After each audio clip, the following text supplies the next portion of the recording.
მოგესალმებით ნიკოლოზ კარტოსიას პოდკასტი. როგორც დაგკვირდით, დღევანდელი თემაა ემპათია ვეფხისტყაოსანში. შოთა რუსთაველის ვეფხისტყაოსანი მარადიული ღირებულებების საგანძურია, სადაც ადამიანური ბუნების უმაღლესი გამოვლინებები პოეტურად არის აღწერილი. ამ ღირებულებათა შორის ერთ-ერთი ყველაზე მნიშვნელოვანი ემპათიაა, უნარი, რომ იგრძნოს სხვისი ტკივილი და სიხარული, როგორც საკუთარი. პოემის გმირების დამოკიდებულება ერთმანეთის მიმართ ნათლად აჩვენებს, რომ რუსთაველისთვის სწორედ ეს გრძნობა იყო ჭეშმარიტი მეგობრობისა და კაცმოყვარეობის საძირკველი.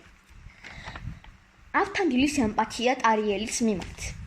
ემპათიის ყველაზე თვალსაჩინო მაგალითი ავთანდილის დამოკიდებულებაა ტარიელის მიმართ.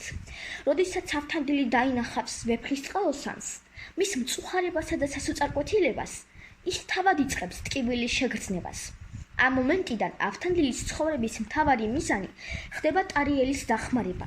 მას აღარ აინტერესებს საკუთარი ბედნიერება და თინათინის სიყვარული.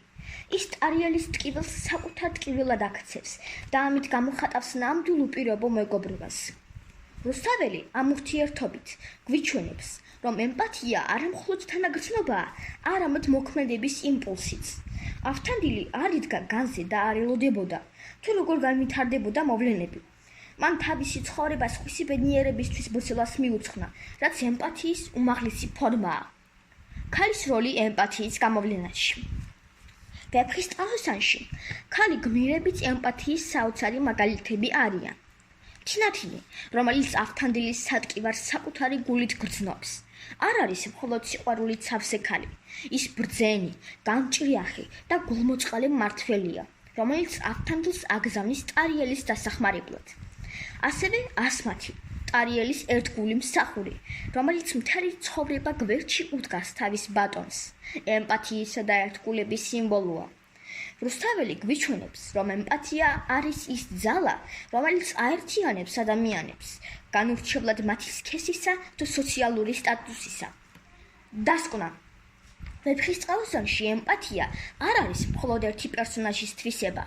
ის არის პოემის მთავარი მამოძრავებელი ძალა, რომელიც განსაზღვრავს მოვლენების განვითარებას და აჩვენებს ნამდვილი ღირსეული ადამიანის ბუნებას. ავთანდილისა და ტარიელის მეგობრობა არის მტკიცებულება იმისა, რომ სხვისი ტკივილის განცდა და მისი დახმარების სურვილი არის ის გზა, რომელთაც ადამიანი ნამდვილ ბედნიერებას აღწევს. რუსთაველის მარადიული შეგონება ჩვენთვის სწორედ ამაში მდგომარეობს. ჩვენი სულიერი სიდიადი და ადამიანობა იზრდება არა ჩვენი სიძლიერით, არამედ იმით, თუ რამდენად ღრმად შეგვიძლია ვიგრძნოთ და გავიაზროთ სხვისი ბედი. ახლა კი დაგამშვიდობებით. მომავალ პოდკასტამდე.